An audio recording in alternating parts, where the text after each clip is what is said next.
नमस्कार साथियों, हम लोगों ने पिछली क्लास में सेल के बारे में पढ़ा था। लाइसोसोम तक हो गया था। उसी से आगे हम क्लास को लेंगे। अगला मैंने लिखा हुआ है सेंट्रोसोम। क्या लिखा हुआ है? सेंट्रोसोम। सेंट्रोसोम को क्या कहते हैं हम? तारक काय। क्या कहा जाता है? सेंट्रोसोम को तारक काय कहा जाता है। सेंट्रोसोम को कहा जाता है तारक काय। इसकी खोज किसने की थी? सर्वप्रथम इसको किसने देखा? इसका आकार क्या होता है? इसका कार्य क्या होता है? बस यही क्वेश्चन है। तो सेंट्रोसोम को हिंदी में हम तारक काय कहते हैं। और सर्वप्रथम इसको वॉन बेंटन ने देखा। किसने देखा सर्वप्रथम इसको? वॉन बेंटन ने देखा। ठीक है, ये क्वेश्चन पूरा हुआ। फिर इसकी खोज किसने की? तो इसकी खोज बोवेरी ने की। किसने की? बोवेरी ने की। इसका जो आकार होता है वो छड़ के समान होता है। कैसा होता है? छड़ के समान। इसका जो कार्य होता है वो कार्य होता है डिवीजन करना। मतलब सेंट्रोसोम कैसे कार्य करते हैं? तो सेंट्रोसोम जोड़ा में कार्य करते हैं और इनमें अपनी मतलब स्वयं की कॉपी मतलब प्रतिलिपि बना लेते हैं। जैसे सेल डिवीजन होता है, जहाँ की सेल मतलब जहाँ की सेल खराब हो जाती है तो ये क्या करते हैं, वहां पर डिवीजन कर लेते हैं। तो वहां की सेल मतलब ये नहीं कि पूर्णतः नष्ट हो जाती है। जब ये डिवीजन कर लेते हैं तो वहां पर 2 सेल बन जाते हैं। तो जो जहां पर जो खराब हुई थी तो एक सेल वहां चला जाता है, एक सेल नई कोशिका का निर्माण कर देते हैं। तो इनका कार्य क्या होता है? मतलब पुनर्निर्माण करना, कोशिका का पुनः निर्माण करना या कोशिका का विभाजन करना। ठीक है। अब सबसे ज्यादा सेंट्रोसोम कहाँ पाया जाता है? तो सबसे ज्यादा पुनर्निर्माण कहाँ पर होता है? सबसे ज्यादा अपनी सेल मतलब कोशिकाएं कहाँ पर अपनी क्षतिपूर्ति कर लेती हैं? तो कहाँ पर कर लेती है? लीवर में। सबसे ज्यादा सेंट्रोसोम पाया जाता है लीवर में। तो लीवर में सेंट्रोसोम सबसे ज्यादा पाया जाता है। इसलिए अगर लीवर में हमारा कुछ भी मतलब कट वट कुछ भी हो जाता है तो वहां की सेल जो अपनी क्षतिपूर्ति स्वयं कर लेती है। सेंट्रोसोम नहीं पाया जाता है तो सेंट्रोसोम ब्रेन में नहीं पाया जाता है। कहाँ नहीं पाया जाता? ब्रेन में नहीं पाया जाता है। लेकिन ब्रेन के 90% भाग पर सेंट्रोसोम नहीं पाया जाता है, इसलिए उसमें सेल डिवीजन नहीं होता। लेकिन इसी पे 10% क्या पाया जाता है? गिलियक सेल। गिलियक सेल में सेंट्रोसोम उपस्थित होता है, इस वजह से उसमें क्या है? सेल डिवीजन हो जाता है। फिर आगे है स्पेरोसोम। स्पेरोसोम की खोज किसने की और इसका कार्य क्या होता है? तो इसका कार्य होता है वसा का संश्लेषण करना। इसका कार्य क्या होता है? वसा का संश्लेषण करना। वसा का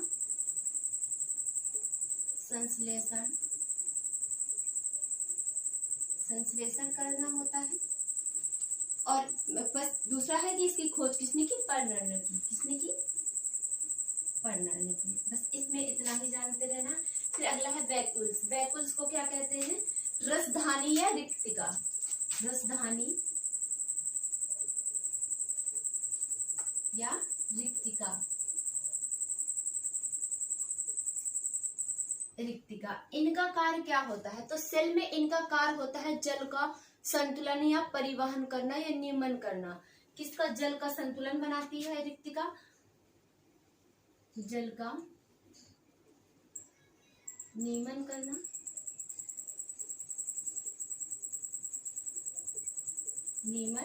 करना, क्योंकि सबसे ज्यादा जो जल है हमारी इन्हीं रसधानियों पर रहता है। कोशिका का जितना भी जल होता है वो इन्हीं वैक्यूल्स के अंदर ही रहता है।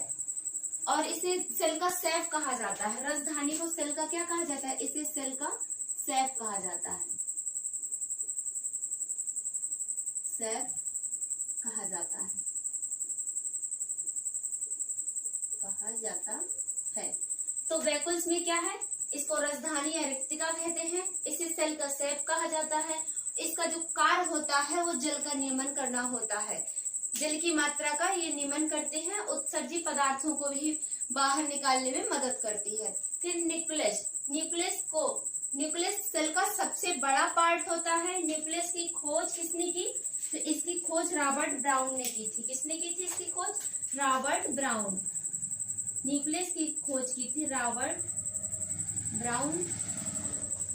कब की? 1831 में की। न्यूक्लियस को केंद्रक कहते हैं हिंदी में, इसको क्या कहते हैं? केंद्रक, क्योंकि ये सेल है, सेल के बीचों बीच ये स्थित रहता है, ये न्यूक्लियस होता है।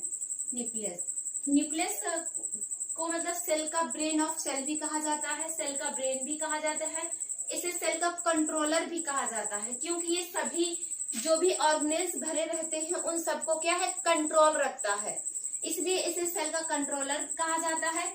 और इसके अंदर, न्यूक्लियस के अंदर क्या क्या पाया जाता है, क्या क्या उपस्थित होता है? तो न्यूक्लियस में क्रोमोसोम, डीएनए, आरएनए और इसमें प्रोटीन है 80% पाया जाता है और डीएनए जो है 10% पाया जाता है, आरएनए अल्प मात्रा में पाया जाता है। फिर अगला है इसमें, और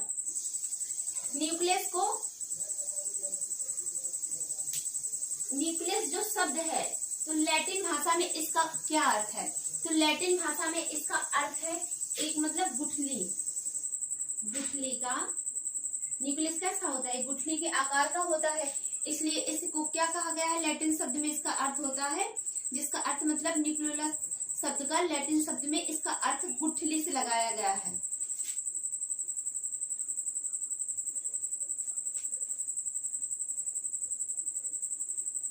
ठीक है, यहाँ तक समझ में आ गया आपको। अब अगला मैंने बताऊंगी मैं प्रोटोप्लाज्म। प्रोटोप्लाज्म को क्या कहा जाता है? जैव द्रव्य। इसे जीवन का द्रव्य भी कहा जाता है, ये मूलभूत इकाई भी है जीवन की। अगर जैव द्रव्य में मतलब अगर 1% पानी की कमी अगर हमारे सेल को होती है, हमारी बॉडी को होती है, तो हमको क्या प्यास लगती है। अगर हमको 10% से ज्यादा और मतलब ज्यादा अगर पानी की कमी हुई तो क्या है? व्यक्ति की मतलब पानी की कमी से डेथ भी हो सकती है। तो जैव द्रव्य में क्या क्या होता है? तो जैव द्रव्य को हम इधर देख लेते हैं, इस साइड पे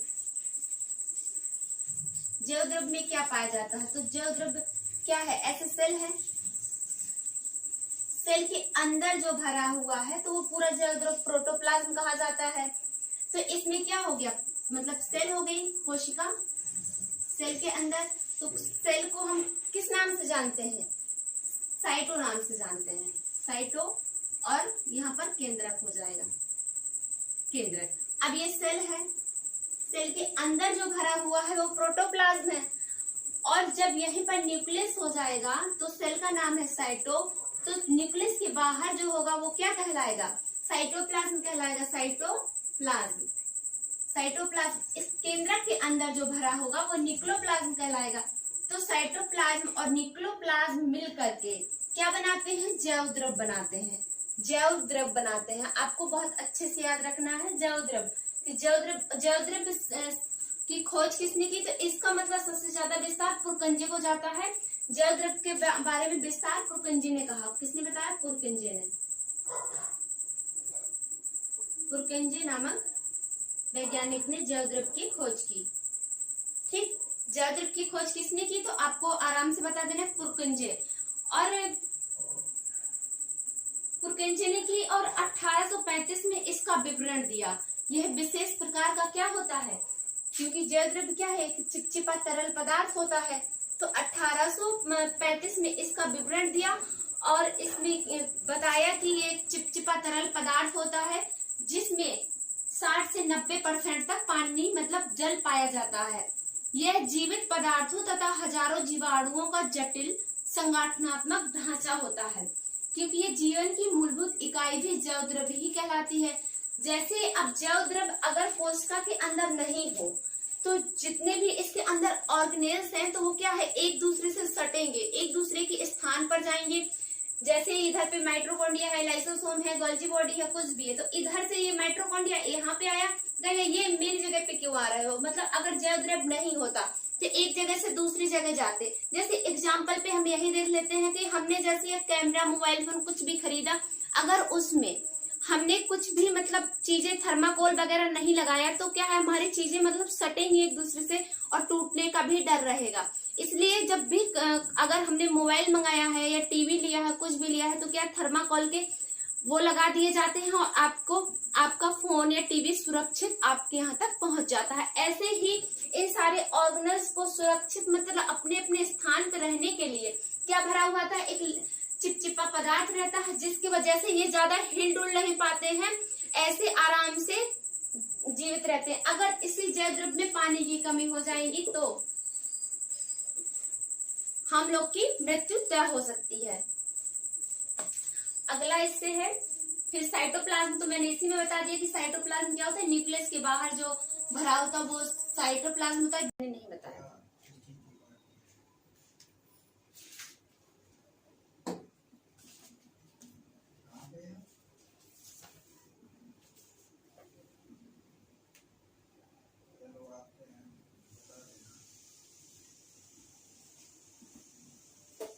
अब आगे देख रहे हैं हम न्यूक्लियस के पार्ट। तो पहला है केंद्रक झिल्ली। केंद्रक झिल्ली किसकी बनी होती है, पहला ये तो वसा प्लस प्रोटीन की बनी होती है। केंद्रक के चारों ओर, जैसे ये सेल है और सेल के अंदर ये क्या है, केंद्रक, तो इसके चारों ओर एक पतली लेयर होती है जिसको हम क्या कहते हैं, केंद्रक झिल्ली। ये मतलब सिंगल नहीं होती है, कैसे होती है, दोहरी होती है। इस दोहरी इसको तो इसको क्या कहेंगे, केंद्रक झिल्ली कहते हैं। और इसका जो मुख्य कार्य होता है साइटोप्लाज्म और न्यूक्लियोप्लाज्म पदार्थों पर नियंत्रण रखता है। इसका कार्य क्या होता है, साइटोप्लाज्म और न्यूक्लियोप्लाज्म पर क्या है, नियंत्रण रखता है। और इस नियंत्रण रखता है, ये दो होते हैं और ये इनमें क्या है, परिवहन होता है। क्रोमोटीन जो होते हैं, तो क्रोमोटीन यूक्रोमोटीन और हेट्रोक्रोमोटीन। क्रोमोटीन इसमें दो होते हैं, ईयू क्रोमोटीन और हेट्रोक्रोमोटीन। फिर दूसरा है केंद्रक द्रव्य। जो केंद्रक द्रव्य न्यूक्लियोप्लाज्म, क्या कहा जाता है इसको, न्यूक्लियोप्लाज्म कहा जाता है। तो केंद्रक द्रव्य को न्यूक्लियोप्लाज्म कहा जाता है। केंद्रक में ये गहरा जेलीनुमा जो भरा रहता है, ये क्या कहलाता है, न्यूक्लियोप्लाज्म कहलाता है। यह अर्ध ठोस होता है, मतलब ये नहीं कि बहुत ठोस होता है, ये थोड़ी तरल होता है, जेलीनुमा होता है।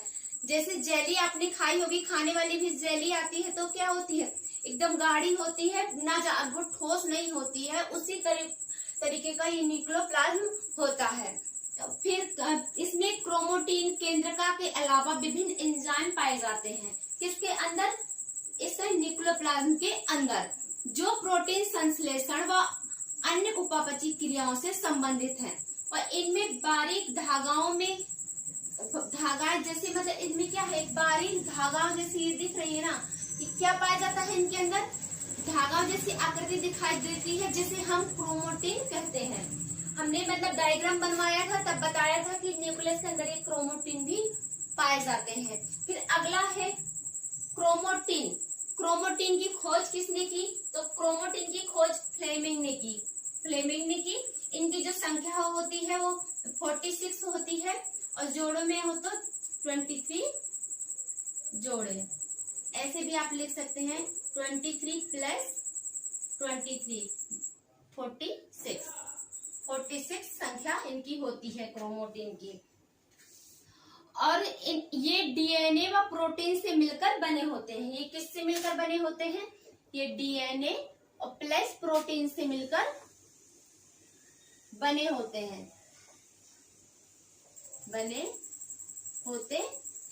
ये किससे मिलकर बने होते हैं, तो डीएनए और प्रोटीन से मिलकर बने होते हैं। और ये जब कोशिका विभाजित होती है तो इन क्रोमोटीन तंतुओं में संवहन की क्रिया होती है। जब भी मतलब सेल डिवीजन होता है तो इनमें संवहन की क्रिया होती है। और जो ये हेरिडिटी मतलब वंशानुक्रम पर आधारित होते हैं। फिर अगला है न्यूक्लियोलस मतलब केंद्रिका। अब ये न्यूक्लियस था, इसके अंदर स्थित होती है, क्या होती है, न्यूक्लियोलस, जिसको हम केंद्रिका कहते हैं। ये इसके अंदर जो भरा रहता है वो साइटोप्लाज्म, आपको बताया था। ये क्रोमोटीन है, ये झिल्ली है और ये क्या है, न्यूक्लियोलस है। और न्यूक्लियोलस की जो खोज है फोंटाना ने की थी और इसके बारे में वर्णन दिया था वो वेगनर ने दिया। इसका जो नामकरण है वो बोमेन ने किया था। आपको यहाँ तक समझ आया। इसके चारों ओर मेम्ब्रेन नहीं होती है। इसके चारों ओर मेम्ब्रेन दिख रही है आपको, ये सेल है, ये न्यूक्लियस है, इसके चारों ओर क्या है, कोई मेम्ब्रेन नहीं पाई जाती, मतलब कोई झिल्ली नहीं होती है। ये क्रोमोटिन तंतुओं से जुड़ी रहती है। जो ये क्रोमोटिन तंतु पाए जाते हैं, इन्हीं से क्या होती है, ये अटैच रहती है, जुड़ी रहती है। और ये प्रोटीन संश्लेषण व आरएनए का निर्माण से संबंधित होती है। ये किससे संबंधित होती है, प्रोटीन के संश्लेषण और आरएनए से संबंधित होती है। अगला हम आगे देखेंगे डीएनए और आरएनए और जीन के बारे में आपको बताएंगे। तो डीएनए का जो फुल फॉर्म होता है डीऑक्सीराइबोन्यूक्लिक एसिड। तो अगला हम देख रहे हैं डीएनए को क्या कहा जाता है, इसकी फुल फॉर्म पूछी जाती है, हर एग्जाम में बहुत ज्यादा इंपॉर्टेंट है। टीजीटी हो चाहे वो पीजीटी हो, कहीं भी हो, नेट में भी इसका पूछा जाता है। इसका फुल फॉर्म बहुत ज्यादा इंपॉर्टेंट है, तो इसको आप मतलब मोस्ट लगा लीजिएगा। डीएनए का डीऑक्सीराइबोन्यूक्लिक एसिड, इसका फुल फॉर्म आपको एकदम इम्पोर्टेंट हाईलाइट करके लिखना है, क्योंकि ये हर एग्जाम में क्वेश्चन पूछा जाता है। डीएनए की खोज जेम्स वाटसन फ्रांसिस क्रिक ने 1953 में की थी। तो पूछा जाएगा कि डीएनए की जो खोज है वो किसने की थी, तो किस मनोवैज्ञानिक को इसका श्रेय जाता है, तो जेम्स वाटसन फ्रांसिस क्रिक 1953 में इसको इन्होंने खोजा था। इसी खोज में 1963 में इन्हें एक नोबेल पुरस्कार से नवाजा गया। फिर जीन क्या है, वो डीएनए की इकाई होती है जिसका कार्य होता है प्रोटीन संश्लेषण को नियंत्रित करना। जीन किसकी इकाई है, तो दूसरा क्वेश्चन, जीन किसकी इकाई है, तो डीएनए की इकाई है। फिर डीएनए में पॉलीन्यूक्लियोटाइड श्रृंखलाएं एक दूसरे से जुड़ी रहती हैं। ये मैंने अंडरलाइन किया हुआ है, इसको भी आपको गौर करते रहना है कि डीएनए में कौन सी श्रृंखलाएं एक दूसरे से जुड़ी रहती हैं, पॉलीन्यूक्लियोटाइड की श्रृंखलाएं एक दूसरे से जुड़ी रहती हैं। फिर अगला है आरएनए का जो फुल फॉर्म, इसका भी पूछा जाता है। आरएनए का फुल फॉर्म होता है राइबोन्यूक्लिक एसिड। आरएनए का फुल फॉर्म क्या होता है, राइबोन्यूक्लिक एसिड। आरएनए का फुल फॉर्म होता है। इन दोनों के फुल फॉर्म आपको एकदम अच्छे से याद करने हैं। जो आरएनए की खोज है फ्रेडरिक मिशर ने की थी।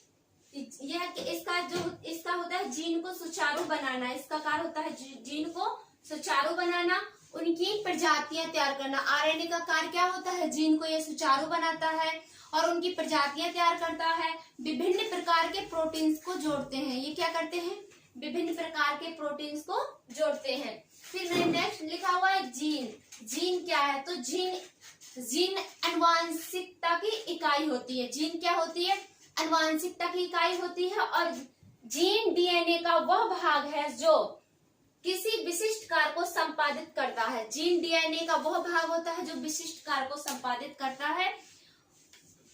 बस इतना ही था। आपका जो सेल है वो एक कंप्लीट हुआ, सेल एकदम से कंप्लीट हो गया है। इसका जो नेक्स्ट टॉपिक है या तो हम टिश्यू पढ़ेंगे, नहीं तो अदर सब्जेक्ट का ही फर्स्ट टॉपिक ले लेंगे।